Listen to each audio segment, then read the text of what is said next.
Welcome back, everyone. Here once again after the break was a little bit longer than usual, but we've switched some things up. I'm back here on desk. I'm Nice and of course it's Burger Kim again joining me. Mirko is going to be taking a little bit of a rest.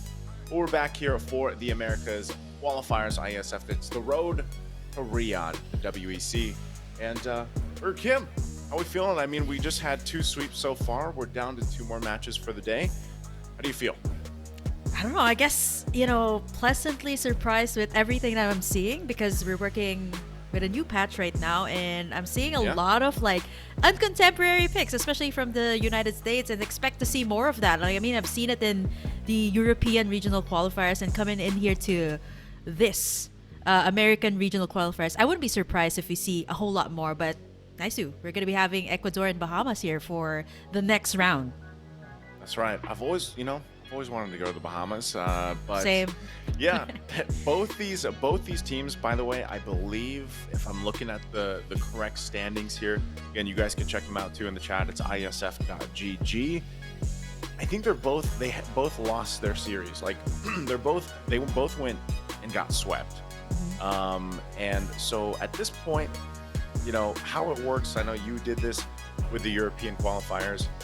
You don't have a lot of time to, kind of adjust and get to this point because the games, obviously, there's games happening off stream, and then we have our games here that are on the stream. And really what it comes down to is covering this America's A group, where we're going to have two teams lock in their slots going to the WEC, right? So as much as possible in the position for Ecuador, as we look at the lineup once again here, they're going to have to be fighting the Bahamas as well because they need the points that they need. It's going to be INR once again, Nikolai, Rosa, Kahil, and Lucas. And like I said, these guys. This is the first match that we had earlier. It was me and Mirko casting this, and I feel like when we watched them play, it was mostly a sense of Ecuador just needed to work on their communication. Like, they had good lineups when it went to the draft and everything else. Very, in a sense, too, even some meta lineups that they brought to the table. It's just when they were kind of approaching the game the way that it seemed like they were even rotating around the map, it's just they weren't in sync, especially against their first opponents, which was Colombia. Yeah. And Colombia was very, on point rotations. Right. They picked up assassins, and so I'm wondering, I guess, what Ecuador can learn from the first match and how they approach that. Because at least we have that first match that we saw from Ecuador. The Bahamas, we know they played, but we didn't get to see their games. Yep. But I'm assuming, maybe you can share also what you saw in the second match against the United States, and then their opponents were who did they just play?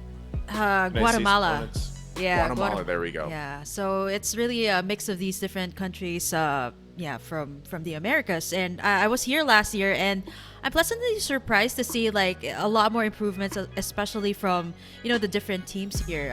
It's just a year, and there's a lot that can happen in a year. And we're talking about different patches that you have to undergo, but we have to take a look at Bahamas here as well. We got Alexander Pancakes, you got Angelic Usgay, you got Belano Sunza, Clan Yellow, and then you got Chris Lucky Buck 4K3. Wow, that's a handful. That is a handful. Okay, there's always like a very unique IGN every time I come up, and Arashi has always been like, when we were casting the European regional qualifiers, he was like gushing about all the really cool IGNs. But coming in here to these like two teams, both of them I believe have already lost the series that they actually fought earlier. Like, it's a 2-0 clean sweep mostly, usually for the first day. But looking at like Ecuador's performance, right? You said the draft was good. It's just a matter of execution. And like what I said, like what I said before, like draft is just half the battle. Like, you have to know how to use your cards well. I mean, if you guys are playing a lot of card games, you have to know when to put down your trump card. And I think that's the main thing here for Ecuador.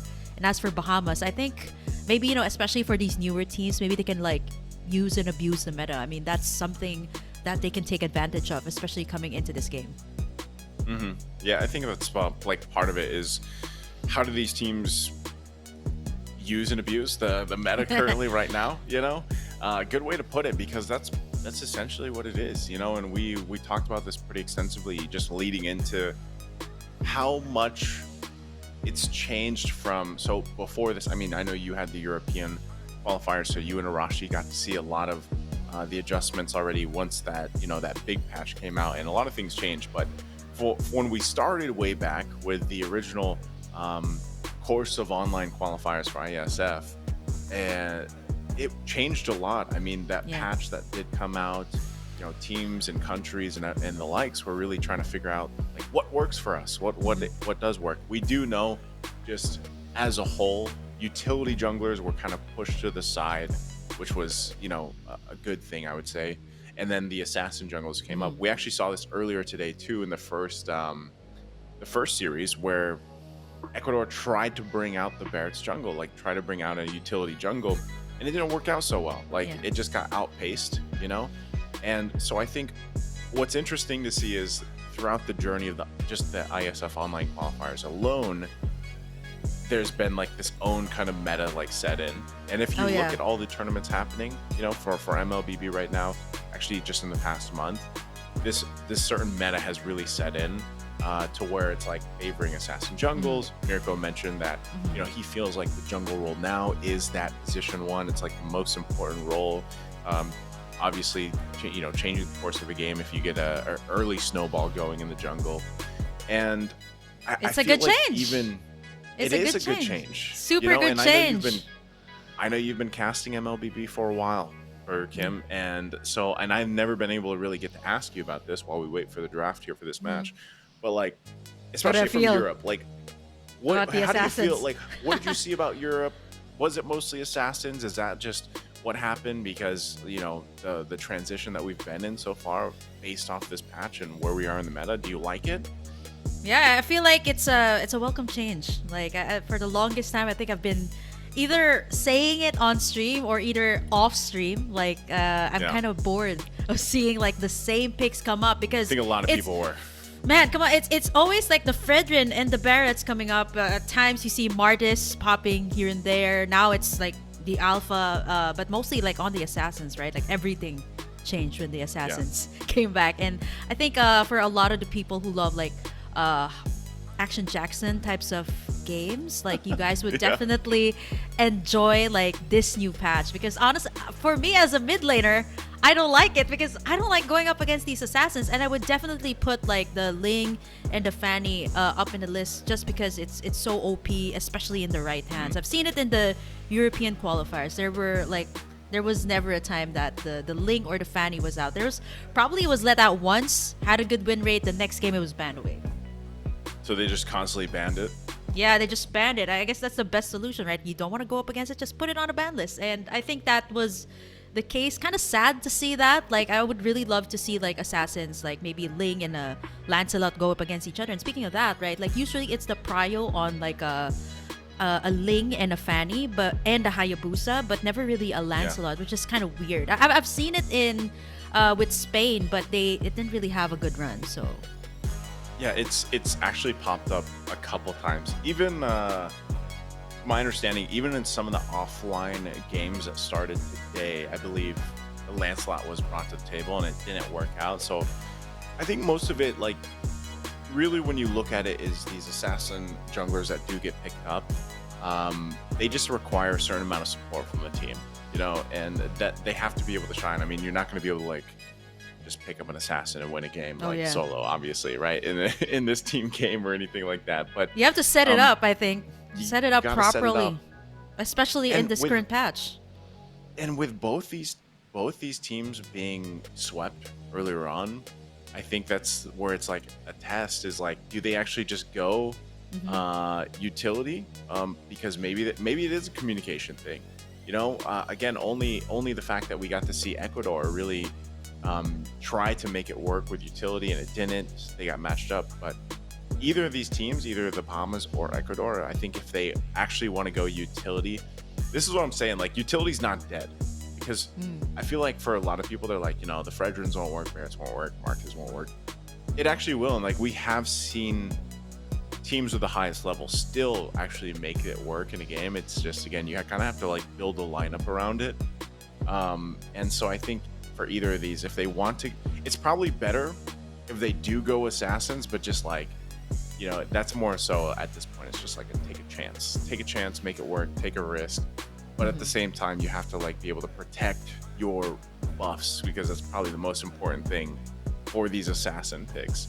Now, aside from that too, I just feel like the gold lane is in kind of in a weird position, Oh yeah, weird because even picks in the coming out. first series, yeah, we have some weird picks You're in coming out. there. Gold lane Ruby has been shining really well. Obviously, still Zas the Gold Harris Lane. there. Okay, I haven't seen it Zask, here, but I've seen it in Zask gold the lane. yeah, like they pick up the Zas when it's open, flex it. Like people would think like, oh yeah, it's a mid lane Zas. Don't really have to worry about it. But man, you were wrong. Like they'd pick up the Zas, pick up another mid laner, and Okay. then put the Zask in the gold lane, and it just gets crazier from them. Sometimes like you'd see a Zask on arrival, and then you'd be like kind of wondering like, wow, that's how fast a Zas would push. Like you just put the Nightmaric spawn and just spam Yeah. your basic attacks, you're pretty much untouchable. So that's another strategy that I see people go for, and it kind of throws you off guard, right? Like you would kind of expect the Zas to be a mid laner, but then you Yeah. rock it in another role. It's pretty similar to the Ruby. I think it's has the same effect. Like it kind of throws everybody off guard, like what they want to happen in the draft. So I think for both of these teams, especially since both of them haven't gotten any wins yet so far for the America regional qualifiers, I think it's best to put out some of these surprise picks. We've seen it in the USA earlier, like picking up a Phovius, picking up a Cho. So kind of Yeah. like shaking up like what they want to happen in the draft. Yeah, I think surprise picks are at this point. I don't know. ISF is in its own like meta almost because they do follow a general whatever is happening in competitive MLBB, but it's always like you gotta remember some of these players, some of these teams, they don't have as much, let's say, experience as what Right. some viewers might be used to, and so it comes down to also like experience. Now it looks like as we jump into here, part of that first phase of the draft is already done. These are very standard bans, that we see. Aside, Matilda isn't banned so much anymore, but Bahamas decide to go and do that because, again, Ecuador played earlier, and one of the picks that they did bring to the table, the Matilda was there in that matchup. So, first phase, though, I like that this time around, Ecuador went with the Assassins. They went with the lane pick like we've been talking about, and at the same time, they picked up the Angela, which is probably the best support you can pick up for a lane, honestly. Angeline. Angeling, yep, common combo. They also got the Terizla high pick, I would say. I don't know about win rate currently in all of ISF, but I just know, let's say globally in esports, Terizla's pretty a solid choice for the XP lane. And then That's even why on the other he's side, Terizla. You get it? Like yes, yeah. Honestly, he's the Rizzler. We call him the Rizzler. He is. He is. I mean, he's Don't so let him rizz popular. you. Every single tournament, man. Like I just see this guy being picked up, especially in Yeah. the first phase. So I mean, I guess it's more of like it's a great way to engage. That's why you see a lot of Yeah. these like Terizlas coming up. Actually, wondering why the Arlot isn't picked up as much. Like it's an instant way to engage, and I think like a lot of the top teams have prioritized this as well. Like Falcons AB Bren likes using that. I likes prioritizing that, but it seems to be like the meta here in IESF, particularly the European and the American qualifiers, really loves to go for more of the Ruby and the Terizla. I'm actually not so sure, but I would actually love to see a whole lot more Arlots coming into like ARQ 24. We'll see if they. I don't know. It's weird because Arnlot, like he did fall off generally. I mean, he was still picked up by some teams, even in recent tournaments, but he's just not that big pickup anymore. And he was such a hero that you could flex in so many different roles. There's the Zask man, by the way, too. So Wow, Bahamas don't very want to deal late. with that. Very Very late, yeah, late. that it wasn't picked up. But I mean, it wasn't picked up in the first phase, Mm-hmm. and we see teams sometimes pick that up first pick, especially on blue side. But obviously, Ecuador, they knew what they wanted to do this time around. That they pick up an assassin early on in the phase, and that's exactly what they want to do. So they have to round the lineup around that choice. Obviously, their next ban probably still going to be a mid lane option because that's not picked up yet, unless this is a flex. And I'm saying like, we have seen Julian's go in the mid lane as well. Oh yeah. We're gonna just assume that he's going in the jungle. They do take out a Flora in it, dealing with some of that sustainability. Obviously, they don't want to deal with that against the fact that they already have an Angela, but interesting because there's a Carmilla already locked in here. This next pickup, though, now that we're in the second phase from the Bahamas, will tell us exactly what the game plan is. All right, Ooh. so Clint Wow. getting picked up here. Yeah. Same Interesting. reaction though. I've actually seen that being picked up a lot, especially in Europe. Like it seems Yeah. like it always pops up in the first phase of the draft. I don't know if it. I know it has been buffed in the recent patch. The pokes, even the Malefic gun, will really amplify its range. But other than that, like I guess it's a great way to poke. But for me, they're just like way better options, right? Not unless this is a comfort pick for Bahamas. I think that is the only way Could be. to kind of answer like why the Clint is prioritized here when the Claude is available. Other like Exactly, better yeah. choices are available. So I think that is the only answer. But coming into this, there's just a whole lot of heroes to pick up. I would say Claude here for Ecuador just has a whole lot more like kits to go in and out of the team fights. You got the BMI out, but hey, you know what? Just go for a Beatrix as well. That has been really good in the current patch. I would say insane amount of bursts with the right items. And Bahamas has to lock in that last pick. I'm wondering if the Cecilion would be a viable option here because I honestly love seeing that combo. And you already have a Ruby here. You got a Carmilla Yeah. tanking up the damage. But, I mean, there's still the threat of the Ling. So I think that's something they have to consider as well. Oh, we saw the Sicilian earlier. Oh, Today, yeah. and it actually worked pretty good in the hands of Colombia. So, and then you have that whole interaction, like you mentioned with Carmilla here. This will also tell us like exactly where the Julian's going because the Bahamas pretty much kept it at this point. We don't 100% know, and now we do. Oh. Right, Julian's going to the jungle. Lily is locked in here.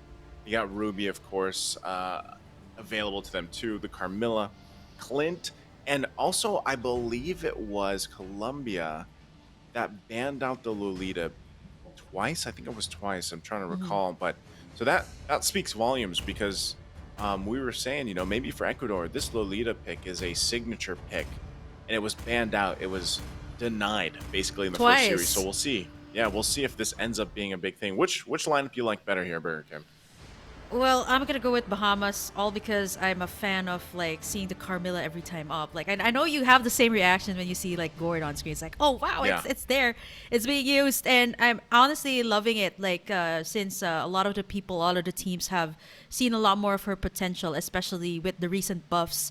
The recent adjustments as well with the items that really benefit her. But apart from that, like, you know, bias aside with the Carmilla, I just really love the possible combinations here of Bahamas. There's an instant way to engage with the I Am Offended. You got the Curse of Blood as well, which is kind of very subtle as compared to like the penalty zone and the Lolita, which seems to be a very big factor here for Ecuador. I feel like the delay of the Numenon Blast might be a factor. So I really love instant engages. So hopefully like this is a lineup that Bahamas can pull off well, especially like with all of the possible combos that I can think of.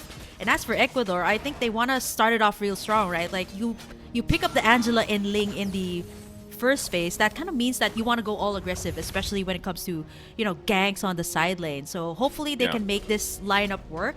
There's also an expiry time to this lineup, right? If the Ling does not get to farm up, right, it's gonna be really hard for Ecuador. It is. So, you know, I'm gonna say like for Ecuador, I like their lineup.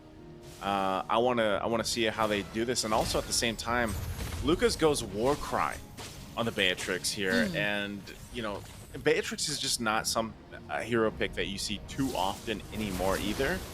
And so this will be interesting to see how this plays out, especially with the Warcry emblem.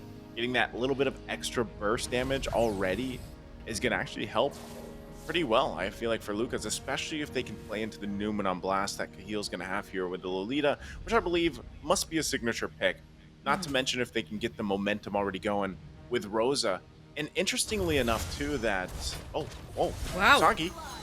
Okay, yeah, does not All right. have the black shoes. That was first blood drawn in here by Rosa. Went to the jungler. That's huge. That's momentum. As I was just saying, if Rosa can get the momentum going, it ends up happening. And so already Pancakes. Oh, yeah, manages to make it out though. Level Is he 4, but though? Oh no, he's gonna get tugged in by the love strings here by Nikolai. And here comes Lucky. Does not have the level 4. Yep, that is not a good way to go in. If you have the Carmilla, you want to have that set up. But fortunately enough, she is able to go out. But Ecuador, 2 kills.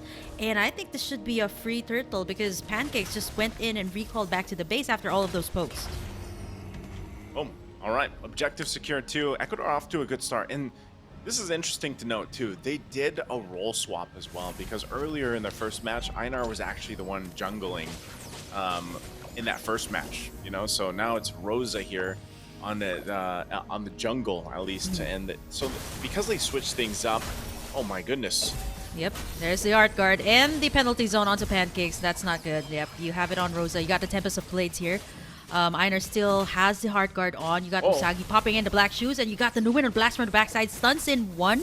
Lucky still at level 3. Unfortunately, can't do anything about it. And Rosa picking up the killing spree. Come on, that is like 1 kill per minute for Rosa, and this is exactly what you want to happen as a Ling.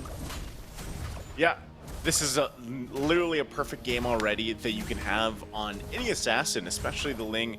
And this is why they picked up the Angeling in the beginning. You know, right off the bat, they picked it up. They wanted to play around this. And it shows why. Because this is a very dominant early game. The Bahamas very far behind already in terms of just anything to work with across the map. I don't think they're going to be in a position to actually contest the next turtle or even possibly the third if it continues like this. Because you can already see the gap happening here. We're talking about 3,000 gold deficit this early on. Cahill's here just around the corner. Look at this. Berserker's Fury picked up under the 4-minute mark too. It's just how far ahead Rosa is right now with the Ling. So at this point, Ecuador can pretty much just take what they want. You know, when you get to this point in the game, you have this kind of start with this kind of lineup. You're able to dominate pretty much the rest of the early game. Wow, yellow down there. You got the Numen Blast, and then Lucas and Rosa just kind of like behind Cahill to aid her up, and now Lucky as well. Oh man, this is not good. Oh no, You're Lucky. under the turret. Yeah, she has her Curse of Blood here, but how can you manage to get the Curse of Blood onto 4 members? She flickers out here to safety, and Usagi will not go for more. But remember, Rosa can just dive under the turret. He's not gonna go for more, but instead gonna go straight for the turtle. I see some trade-offs here from Pancakes, but yep, he's not gonna survive that. Penalty zone by 4 members, and Rosa still unstoppable at this point as Ecuador, they're gonna go straight for the turtle here. This is just way too good. Nice. 7-0. Bahamas just has no answers. It seems like they're getting trapped in their own turret, or either Cahill is just 1 step ahead of them. Yeah, I can see why this Lolita was, you know, target banned in their first match. They know they have a lead, and they're going to take everything from it. Oh, wow. Yep, that's the Numen Blast. Onto 2. Lucky. Just going to get hit here as Rosa's going to be able to get in the purple buff as well. Everybody's falling down real low. Tempest of Blades a little bit too deep there, but with the Heart Guard, you're able to get everybody under the turret. Lucky's left all alone here. Again, not sure if she's used the Curse of Blood, but then again, oh yeah, she hasn't. As Einar forced to flicker out, as Nikolai will be able to get in that killing spree. Yellow as well, trying to retaliate here as Einar gonna go in for the final pick off. As 5 minutes in, Ecuador is just reaping whatever they can. 10 kills. I don't know, like what does Bahamas need to do, right? Like they have all of these heroes that can set up the plays. I am offended, Curse of Blood, but it seems like Ecuador is always like just 1 step ahead of them whatever they do. It's rough, Burger Kim, because at this point you're talking about 7,000 gold deficit. That's 6 minutes in. And with a lineup like this, like you are now essentially just kind of trapped under the turrets, under the base, and they're going to get set up again. Yep, there you go. As penalty zone comes in here from Einar. Lucky gonna get bursted down there by Lucas.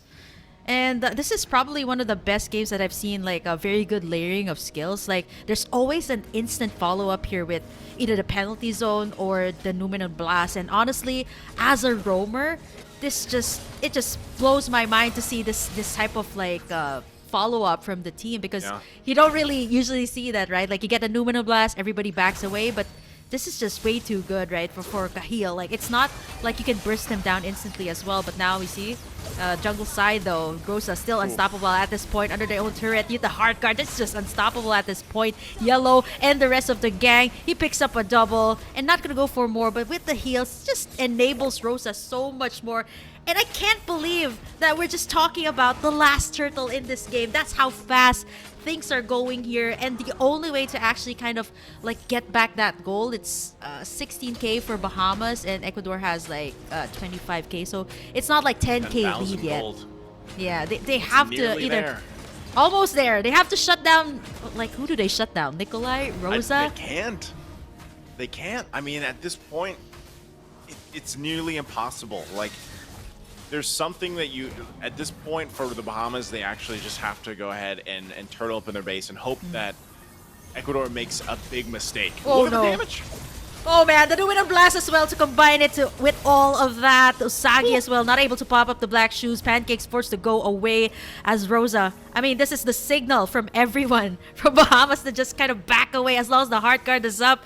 Rosa is unstoppable, and as you can see, like, the shields are also coming up here. Care of the Flash of the Oasis, and I just can't believe it. Like, this is a mid lane Angela that you're talking about, because I completely forgot, like, Cahill is running on the roam here with the Lolita. So then again, it's just man, this is not so often that you would see this, right? Like, having a mid lane Angela, and it actually works when Bahamas has a whole lot more AoE when you think about it.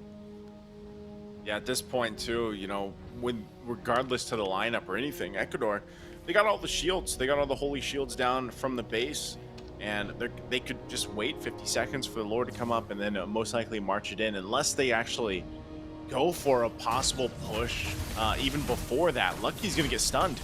Wow, there's the Numinum Blast. Again, Lucky trying an attempt for a setup here, but Rosa's just back. In the shields, he's just unstoppable. Picks up a double. Gonna try to go for the triple here. Look at the damage coming out from the basic attack from Rosa. That was just a basic attack. You didn't even pop up the Tempest of Blades or anything else. That was just basic attack coming out from Rosa. You're standing at an 11-0-2. You got the penalty zone here as well into the base of Bahamas as Lucas picks up a killing spree.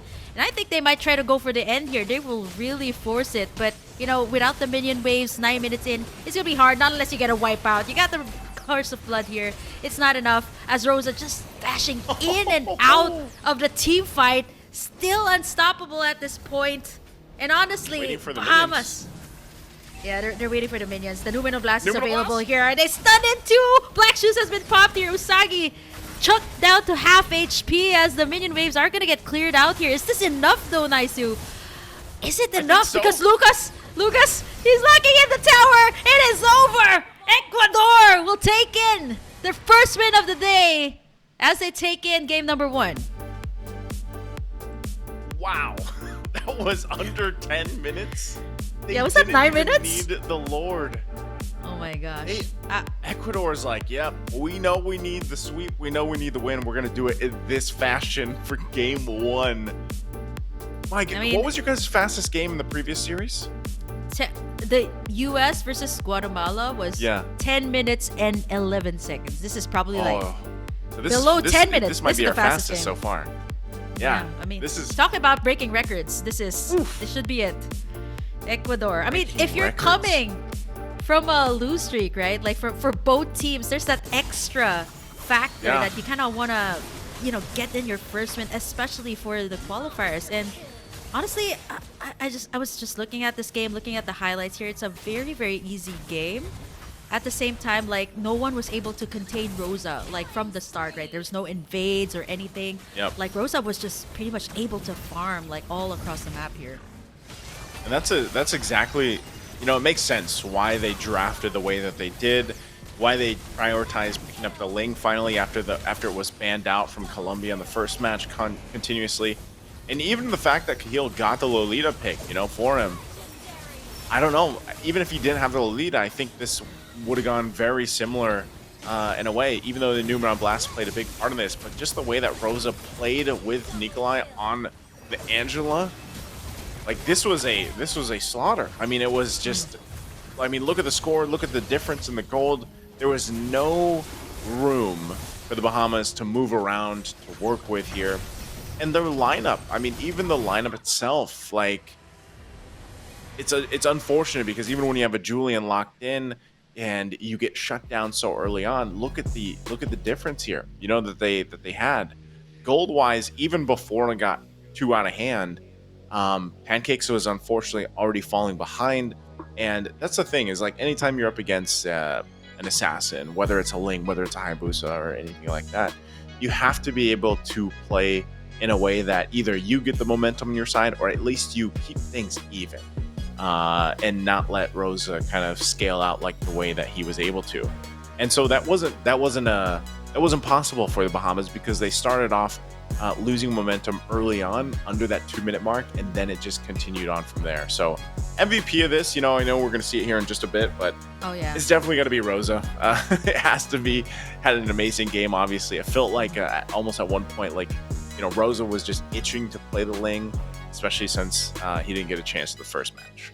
Yeah, they also switch up roles, like what you mentioned. It's Einar now on the XP lane. And honestly, like a insane amount of performance from both sides. But yeah, no doubt about it. This is definitely the MVP of the game. Very interesting choice of items as well. Going for like Berserker's Fury, Endless Battle. I think he's building up that... fourth item Dragon to be Sphere. like a the BOD well. probably. Maybe for more damage for this You know what's game. crazy, Kim? What is it? He didn't have like his first item was Berserker's Fury, and then he got the Dragon Spear, right? Like he was just I'm pretty sure he didn't pick up the boots till later, unless that was like an API thing where it just didn't show his boots, because at one point he just locked in the two. I mean, he didn't really need boots anyway. Oh yeah, but if you're flying around the map, you don't need that. Definitely don't need it. But definitely, you have at some point, right? Like there was also like he needed to build it up for, of course, all of the CC and the control skills. So eventually, like boots has to be built. And I mean, with that amount of lead, right? Like you have to have money to get in those shoes for sure. Yeah, it was again a very one-sided game number one here that we had, guys, and we're going to be taking a short break to give hopefully the Bahamas a chance to kind of recalibrate after that game number one, hopefully come up with a better game plan for game number two to possibly get to a third game against Ecuador. But so far they're looking really good. So again, I'm Naisu and this is Burger Kim's. We're going to be taking a 4-minute break. We'll be back after this. And welcome back after the short break. We are in it for pretty much the third match of the day on the stream here for the Americas qualifier IESF. It's the road to the WEC in Riyadh later this year. Again, I'm Nice Soon. I'm joined here with Burger Kim's, and the sun is rising here on our part of the world. And right now, the sun's feeling pretty good for Ecuador because, man, talk about game one. If you guys missed it, it was an absolute one-sided match. And game one was just dominant for Ecuador. And I feel like if you caught their first game of the day, match number one against Colombia, you're rooting for Ecuador here because I'm sure it feels good for them and all their fans rooting for them because of very strong showing. The Bahamas, on the other hand, it's the first time we get to see them here, Kim. And obviously, there's a lot that needs to be fixed before they approach game number two. Off the top of your head, what is like one thing that maybe they could adjust after seeing game one? Man, I think it's having something to do with like either, if the opponent goes for an assassin, they really have to have some answers to that. I mean, I'm pretty sure they know that Ling is available, right? Like even in ranked games, this is one of the heroes that has always been in the ban list. So if that has like either it's open for the taking, like your team has to be prepared to take it head on, not just like let it kind of snowball like that. It's really hard to come back from a situation like that. So either like I see some teams answering out the Ling with a Hilda, like disrupting the farm, or either a Grok. But the roamer earlier was a Carmilla, which I feel like they could have had more potential to kind of disrupt Rosa in his farming pattern, but it didn't happen, right? Like there was just, I think it was very passive coming out from Bahamas. I feel like they have to be a little bit more aggressive, knowing that their lineup can really also work in the early game. It's just that, after that first few minutes, they just weren't able to bounce back, especially like with Rosa picking up his Berserker's Fury, Big Dragon Spear very early on. So there was no answers. Even in the turtle take, there was no contest at all. But honestly, like I get it. It's really hard, and by the time Rosa picked up a killing spree, they were at a loss on what to do. I think step one is they just ban out the Ling. That's the easiest way to do it. But like, take care of that at least.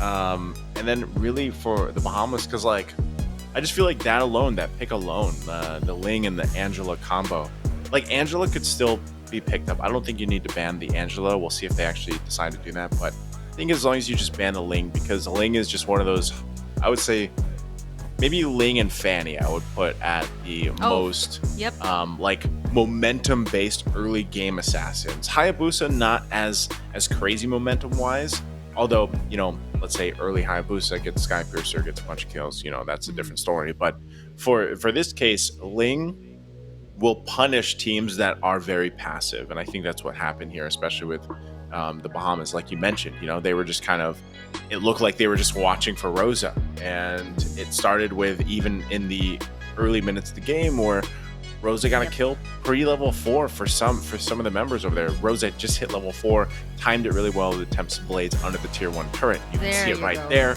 Step number 1. Good job, the Bahamas. Ban down the Ling. That's not going to be part of this match anyway, so we'll see how the adjustments go here for Ecuador. Which makes me also wonder, Kim, if Ecuador simply roll swapped because of the fact that the Ling was open. I want to see now if they actually go back to what we saw in match 1, or if still Ecuador decides to go ahead and put Rosa in the jungle, maybe perhaps on a different assassin that's left open here. I think the Bahamas also could ban out the Lolita, like we saw Colombia do in match number 1. That might just be covering their bases pretty well here. You can see the Jushin also being banned out, and she's not available. So far so good for the Bahamas. I think even for first pick, I'm just not sure if they want to go the Zask, because we see teams first pick either Zask, Roger. Roger's now banned out. I'm surprised too. I haven't seen the Edith come out to play just yet either, because she's a great pick as well. Yeah, very underrated, I would say. She has appeared several times in the European regional qualifiers, and I think to an extent I was like, wow, every single game there's an Edith, and now there's a huge shift as well in the meta, right? Like no Ediths at all. Well, so far for the first day, right? It's a great way to engage. I would also say it's a very good flex. Like it can be an XP laner, can be a roamer. I'm actually surprised that it's not being picked up here. Looking at the bans here coming from Bahamas, it's very reactive based on like what happened in game number 1. But you're going to your question earlier, like, are we gonna see a different type of playstyle this time for Ecuador since the Ling is out? But not unless they can rock the Fanny. That's also a different story here, because that is open. The Hayabusa as well. These very great early game heroes. But the biggest question is, what is Bahama gonna start out with? Like the chips out. Matilda was also banned away, I believe, in the first game. Or I mean, if you guys want to be super safe, right? The Matilda is like the best way to start. But hey, nope, not the Matilda. Well, I've seen this in previous patches, but not in this patch, right? But it could be a flex. Not the current one, yeah. Yeah, could be a flex. Could be an XP. Wow. So okay. Yeah. I don't know how I feel about this already. Hayabusa, Angela? No, okay. Wow, very aggressive. I don't know, Kim. If they're putting the Barretts in the jungle, they picked it up first pick. And if it is a jungle Barretts versus a Hayabusa, that's going to be tough, because I can almost see a similar thing happening where momentum, the Hayabusa is built early on, unless for some way, somehow, the Bahamas builds around this Barretts in the jungle, is able to actually punish the Hayabusa in some form or another. Carmilla's going to get picked up again. And, in essence, Carmilla is a good pick. It can fit in a lot of compositions, but just like we saw in the game 1, it did not work. And I believe, depending on how they continue to build up this lineup, I'm not sure how you're going to get much usage out of that Curse of Blood. Oh, okay. Wow. All right. Wait, you talked about this previous. I'm gonna let you go ahead and share that point, because you were hoping for this in the previous game. Yeah, my heart is just so happy to see that. Like honestly, this Are is you what a I Carmilla live for. main? I'm a Carmilla main, and this is what I live for. Like every single game, I actually see if it works. And I mean, obviously there are times that it works, sometimes it doesn't work. This is probably one of the best combos, like if not of Vexana, but wow. Speaking of the Vexana, it actually goes to the other side. But going back to the Sicilian Carmilla, the Sicilian definitely needs heavy front line, right, to be able to Yeah. kite the opponents. But having a Hayabusa and the Yuzong, I would rather go for maybe a Lilia, like mages that can survive, and the Zas that is actually still open.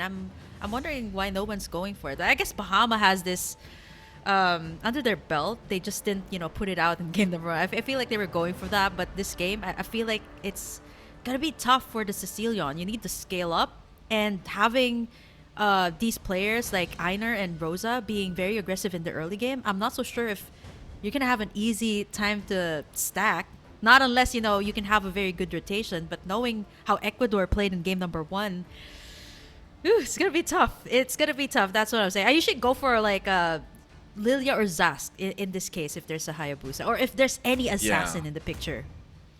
I'm just wondering because, to be honest, I have not seen these two picked up in a competitive environment because obviously, like, part of this is the extra skill that you get.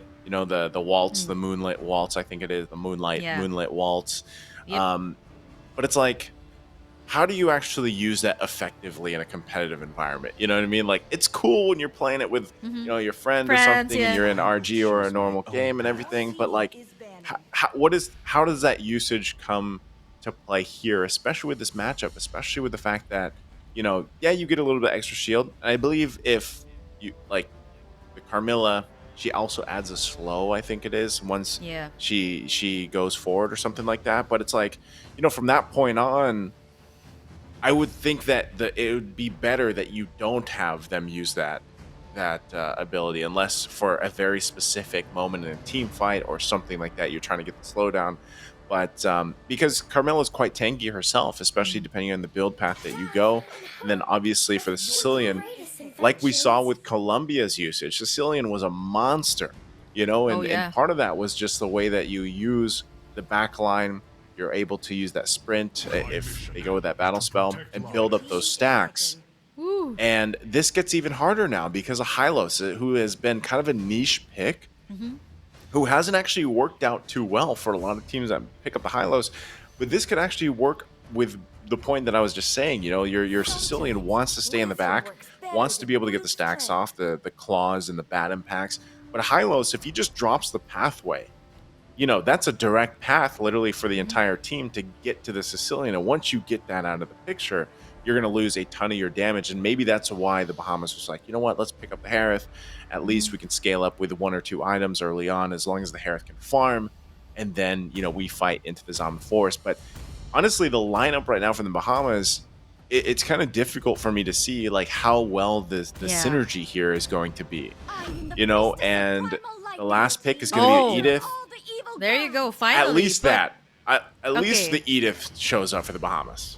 Yep, it's finally pops up here in the American qualifiers in the possibly the last game that Bahamas will have.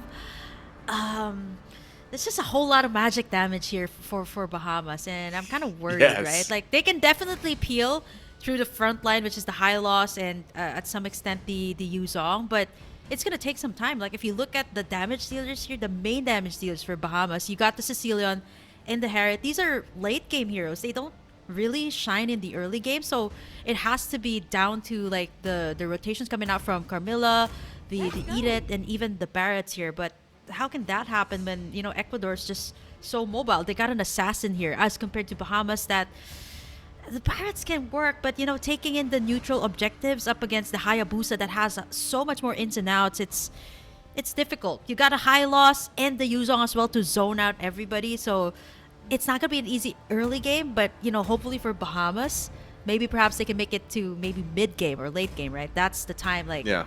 yeah, for the Sicilian and perhaps the Harriet to shine. But in the early game, again, I feel like they have to be a little bit more aggressive here because that's the same case in game number one. They weren't as aggressive. Rosa was just able to really farm up, get in all of these objectives, and Bahamas just really didn't know what to do after that.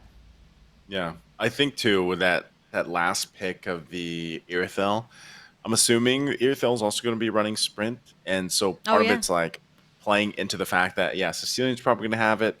Now we can pop it on Irithel and get, find the flank, basically, is what they're going to be going for. And also just utilizing the pathway that they have, because obviously it gives your team the speed boost and it slows down the enemy team here. So even for Ecuador, interesting lineup. The way that they drafted, the way they went with this, Hylos and Irithel especially are not heroes that you see too often in the current meta, aside from Hylos popping up here and there. But we'll see how they end up utilizing it. If it ends up working well, they probably have the fastest game so far in IESF, even from the other regions. I know an under 10-minute game is quite insane. So let's see it. We're going to jump in here to game number 2. It's Ecuador and the Bahamas. We'll see how they end up playing through this. Once again, if they can get to a game 3 here, the Bahamas has to be able to utilize this lineup to its full potential, as unique as it is. Wow. That's also a focusing mark. Carmilla, by the way. And look what's already happening here. Look at this. I mean, Ecuador goes in and just takes a camp as well. Yeah, I think they're just denying pancakes here of any farm, or perhaps like any stack at all, right? Like the Barretts needs to stack up to be able to be a big dinosaur, but if not, it's gonna stay a tiny dinosaur. And honestly, it's hard, right? Like as a Barretts, you want to be able to keep those stacks up to be able to ensure that you're tanky enough to frontline for the team. And I think Bahamas definitely needs that, especially for the first turtle take. Looking at the XP lane matchup, you're talking about the Yuzong and an Edith, and I can definitely say that there's a little bit more advantage with the Yuzong, especially with the lifesteal that it has. And once it reaches that level 4, it's gonna pop in that Black Dragon form, and then it's gonna be harder to take in or even go near the turtle, right? Which is something that Ecuador has been taking even in game number 1. But we're gonna go into a pause here first. Match point for Ecuador. Hopefully they can make it out to like at least like stretch out the game to like mid game or late game. I mean, they were able to get like the fastest game, so hopefully they can pull off perhaps the longest game here for the Americas. Hard to tell though. We'll see if they can. We're going to take a little breather here while they go ahead and get things situated. And I think when you look at it, that's one thing I wanted to point out again with the lineup is the fact that this time around, the Carmilla is running Focusing Mark Emblem, and that helps with a little bit of extra damage. I think it's like 6% or so. Yep. But I'm still wondering how this is all gonna work out in, let's say, a team fight situation, especially if they can get to that. I think step number 1, especially for the Bahamas, is getting the farm that they need to be able to contest against the turtle, because you already know that. After what happened in game 1, they're going to have to deal with a lot of aggression.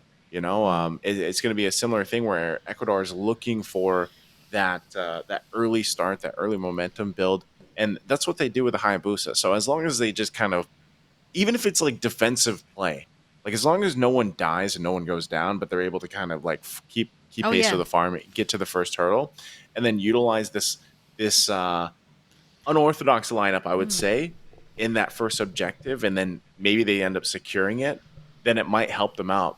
Because one of the things I could see them working around with too is the fact that, again, they have Daytona's Welcome is great. You don't have as much damage that you're kind of expecting with a Sicilian early game, but some way, somehow, like we saw in match 1, Sicilian in the hands of Abyss Cutie, he had like crazy damage. After 6 minutes in, right? 6 minutes, 5-6 minutes in.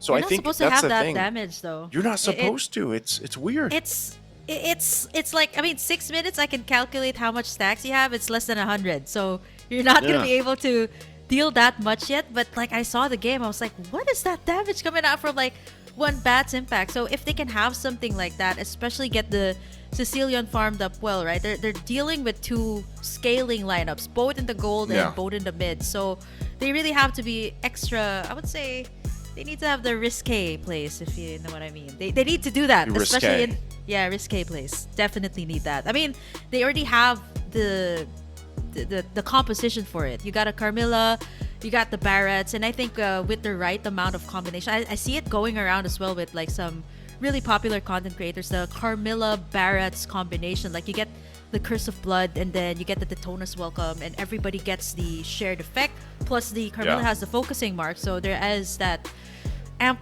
damage coming out from the Curse of Blood. So hopefully they can pull off something like that, especially with the turtle fight. Maybe not the first turtle fight, because you don't really have the level 4 yet, especially for the roamer. So I guess unless they can get it before they stall out the fight. Like, they don't have to fight it as soon as it comes up, you know what I mean?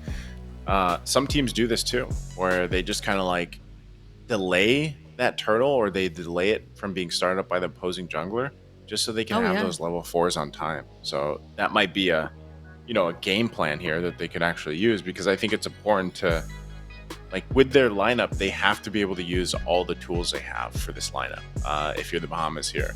And I think you pointed it out too in the draft, they have so much magic damage that at some point, like, once you have those radiant armors, or whatever you end up taking here for Ecuador, whether it's radiant armors, Athena shields, or anything like the likes, your damage is gonna have some trouble until you pick up the penetration items like Divine Glaive and whatnot. So it's like, you have to, timing is so important here, and I think you did a good job at pretty much talking about the power spikes, especially because, like, timing wise, they're both on a different timeline. The one good thing, and anytime, I used to always say this whenever Sicilian would get picked up, is like, you have like infinite scaling, and at some point, like, if you can drag the game out long enough, your bat impacts are going to hurt, and you could actually turn things over. Yeah, it's like late game king. I think he's not the late game king for a reason. And honestly, I've won games like that. I've actually casted a game that was 45 minutes long. They had the Sicilian, and I think there was a Farsa in the lineup. The Sicilian was in the gold lane. They were able to stretch it out to like 40 plus minutes. No inhibitors left, and they were still able to take the game. And that's how insane the damage was coming out from the Sicilian. So hopefully for Ecuador, right, it doesn't reach that point. Like, they want to be able to scale up pretty fast, and that's what they always say. Like, if you have a late game hero on the opponent side, like, you want to end the game as fast as possible. And I think that's the goal here for Ecuador. End it as fast as you can, or late game if you can get to late game. I think that's pretty much a game plan, and at the same time, it's like, it's not often. I don't know, I'm gonna ask you, because like European qualifiers for IESF, do you recall average game time? Like, what was the average game time for you guys in the European qualifiers? I'm not that good with math, but overall, to sum it up, like, I just remember especially the latter games, the latter series that we had, because it was a little bit longer, knowing that we're dealing with some of the top teams already. In the latter stages of the tournament, it was like 15 to 20. Yeah, we had like a 20 plus minute game going like to almost 30 minutes. But like in the first few matches for the European qualifiers, it was like roughly like almost the same, like 10 minutes or at least like 15 minutes. I would say standard. But again, it depends, right? Like here for Bahamas, like 9 minutes, and like they're 3 seconds short of a 10-minute game, which is pretty much standard. I wonder what the fastest clock time is right now, actually, for all of the IESF, because I know even back when we were in the African qualifiers, we had actually some pretty quick games too. I just can't remember if we had any that were under 10 minutes, but here we go. Jumping back into the game here. It looks like they got things situated, so I can take a look once again at the emblems, because that's what I also wanted to talk about leading into this. Hold on, INR in trouble? Yep. Oh, wow. A little bit too deep. Cutting down the lanes, and now he gets punished by Pancakes as well as Sonza. Looking at this, it's curious. I actually, for a second, I thought it was a Carmilla XP lane, because it actually can happen. But for the moment, right, like Bahamas getting in the first blood, but that's good. Looking at good start, because earlier it was Rosa that got in the first blood, so it's really difficult to bounce back from that situation. And after the XP laner takedown, they can easily go straight for the turtle here. Pancake is already level 4, and with the help here of Usagi, should be able to be a bit easier. You got the Daytona's Welcome coming in here for Khalil, but it's gonna be Einar actually stealing the Lord away from. Yeah, he's still alive. Stole the Lord. And man, Ecuador just gets a clap back here, and even Usagi can't go away. Yep, no flicker out for him, and that's going to be Einar retaliating up against the side of Bahamas. everything was going so well for the Bahamas in those first 2 minutes until that point.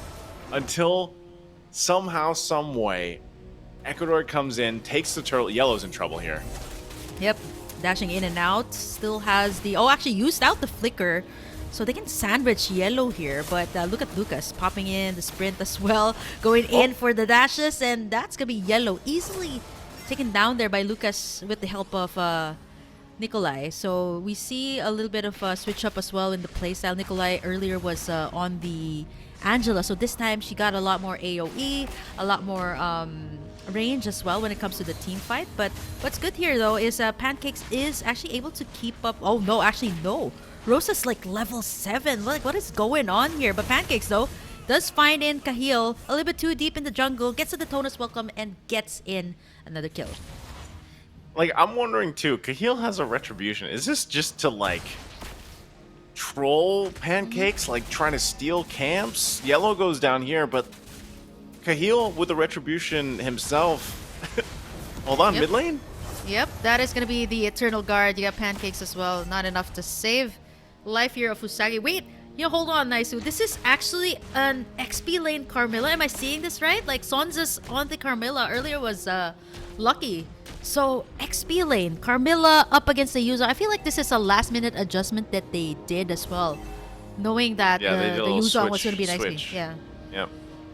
And, okay, so there's a whole lot of that's changed basically from game 1 to game 2. And like you said, look at Rosa.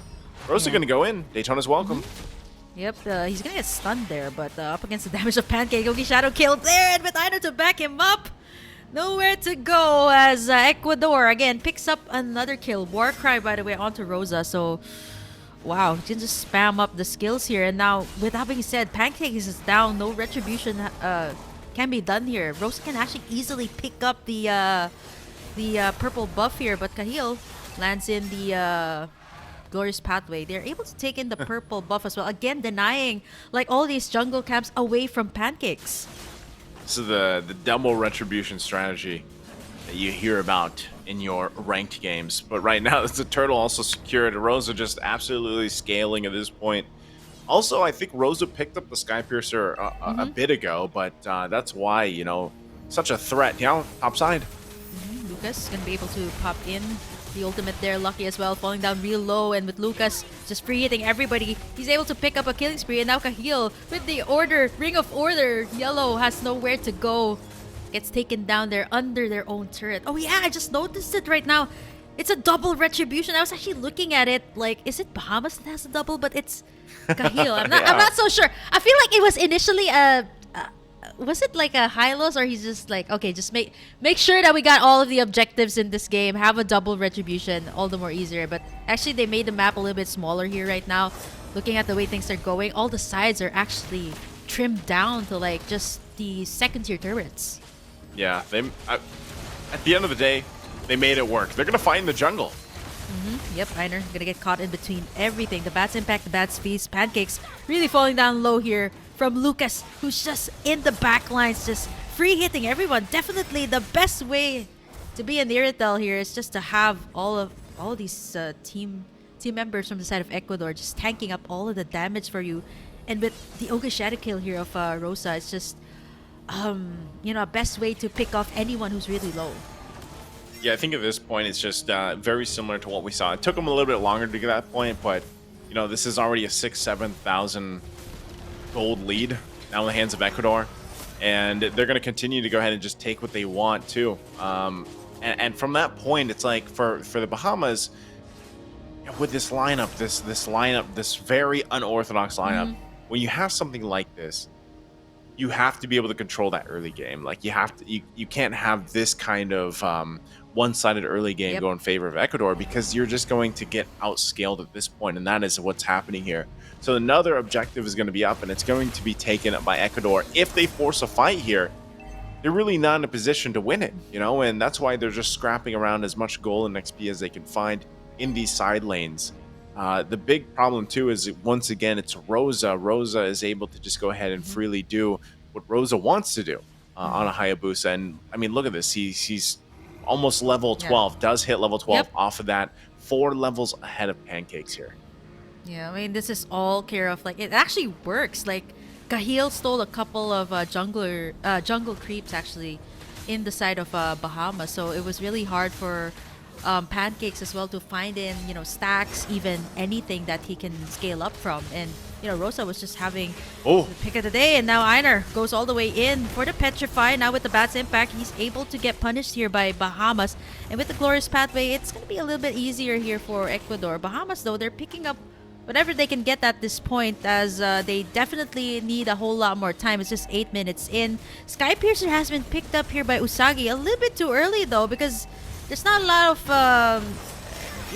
lot of things that you can do right now, because Rosa is just going all the way in, man. Like, here's the thing with the Sky Piercer, you just die more often. That's what Mirko said earlier. Like, once that is picked up, it seems to be a curse, right? Like, you die a whole lot more often. And I think it's a little bit too early to pick that up, though. Like, usually I'd pick that if the Sicilian has the damage. But 8 minutes in, 10k lead here for Ecuador. There's really not much benefit for the Sky Piercer. Rosa. Yeah. All right, Rosa is a darn good assassin player. I'll tell you that much. After seeing the Ling and now the Hayabusa, Rosa very impressive here, and especially with the lead that they have. Rosa knows what he can do, what he can push the limits here. As they get the shields on all the base turrets, now 9 minutes once again on this. Not sure. Oh, no. Rosa jumps in Oh, again. wow. Okay, everybody's grouping up there from the Wicked Shadow Kill. Rosa's just able to go in and out and just forces out all of these ultimates. That was like, what, Curse of Blood? You got the Zaman Force? Just because Rosa popped in that ultimate, just throws everybody off here from Bahamas. And he can just keep on doing this, right? Like, go in and out, like, with the Hayabusa. Yeah. And it's just difficult especially for the squishier heroes, Usagi and even Yellow here. Can't take the damage coming out from the Hayabusa. This has to be so annoying, for the Bahamas to deal with. They're doing everything they can to hold on to the base turrets. Lord is up, though. Oh, they're going to push it in. Okay, wow. Cahill going to be able to soak up all the damage, but now this forces Einar to go all the way in. But, as a Black Dragon, you just go all the way out to the base. 34k here for Ecuador, a 10k. Or I would say like at least like an 11k. Am I doing the maths right? Yeah, 11k. That's good maths.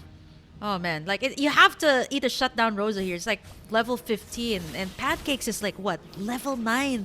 The disparity. I think at this point, right, like with the Barretts being this behind up against Rosa, it's all up to like the Sicilian and even Yellow. But even them, they're so behind up against Rosa. They just hit that level 10 where Rosa is just going in and out, and honestly even the Carmilla is taking so much of the damage there. The Yogi Shadow Kill, when is it gonna stop? Forcing out the Bats piece from the Sicilian. Lucky goes all the way in with the Primal Rat. Wait, what is that? Actually goes down from the hands here. If you're this far behind, it's really so hard to initiate all of these team fights because Rosa has all of the damage. Even Pancakes a little bit too deep there. Up against Einar, stands no chance at all.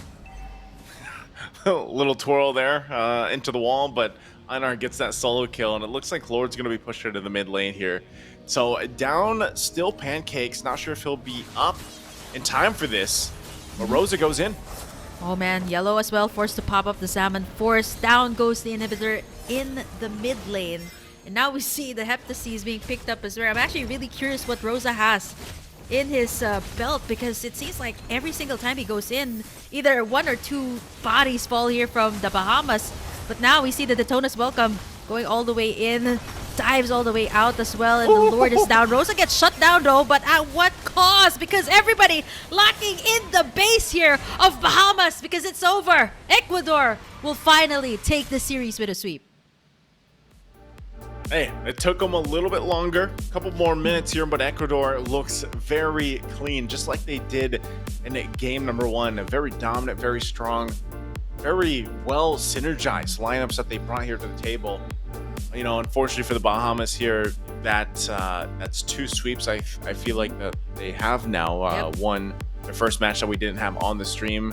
But it's tough for the Bahamas because, obviously they just sort of wanted to try to bring some interesting lineups to the table, and they just got, outmaneuvered very quickly early on. And even with the fact that this was, whether it was intended or not, as we take a look at the highlights here, this double retribution composition from Ecuador it was Oh enough yeah. to even just stall out the Bahamas even further. Pancakes was just not, and like this is something that we already talked about was the fact that you bring a Barrett's to the jungle against a Hayabusa. It was a first pick Barrett's, by the way. And so if that was the plan from Ecuador, like, this is already going to be a slow uh, Oh build up yeah. in comparison to our Hayabusa for Rosa. Why don't we make it even slower and more difficult and pick up a second retribution just to steal some camps away early on? And Yeah. as you see here, that's really kind of what happened. It just outscaled them so quickly. Ooh. Look at that damage coming out from Rosa. That's like just one ultimate, right? And this was the part where I was like, okay, it's Lucky trying to go for the shutdown. Unfortunately, right, there was like 4 people, and this was where they finally got the shutdown onto Rosa. But then again, with the enhanced minion and the Lord, everybody just needs to be locking in the base. And Bahamas with their backs against the wall, there was just really nothing much to do but just go back to their base, heal up. But again, this definitely was not an easy game. I did mention it earlier. 2 scaling lineups in the mid and the gold lane, and you got a Hayabusa on the other hand. Like, how Rosa plays this type of hero, right? Very great with the early game, and by the time like we saw Pancakes just reach the level 8, I think I saw Rosa here already reaching like level 12. So it was like the disparity of the levels, plus the jungle camps that Cahill was actually stealing away from Pancakes. You actually saw it in the early game. He was taking in jungle camps from the side. So Pancakes really had nothing much to take in this entire game. Yeah, it's again, it's just a case of dealing with a snowball effect that was just you couldn't stop. Early game, it was the same story in game number one.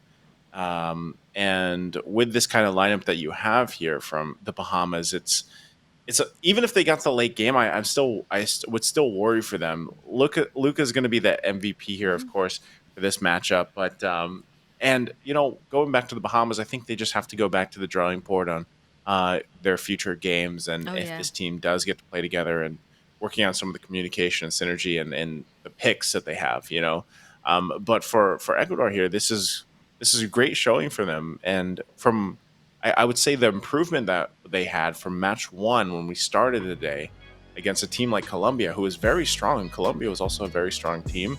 Um, they got swept by them, and now they get a sweep here for Ecuador. I think this is great to see the adjustments they made because, again, going back to it, they changed some of the roles here, and I think Oh yeah. this iteration or whatever worked here with Rosa, especially in the jungle, if you get the assassins worked wonderfully for them. So we'll see exactly what else happens in Group A, especially for Ecuador, as now they got a series win under their belt, and that could change some of the course of things as the days go on. But that concludes it for match number 3. We still have one more match to stream with you guys here, but that's going to be it for, I believe, Burger Kim's, at least Oh yeah. for today. We'll be back joined here with Mirko later on, but we are going to be taking about a 45-ish minute break here or so before we get to the last match. So thank you guys. Sit tight again. I'm Nice. That's Burger Kim. We'll be back after the break.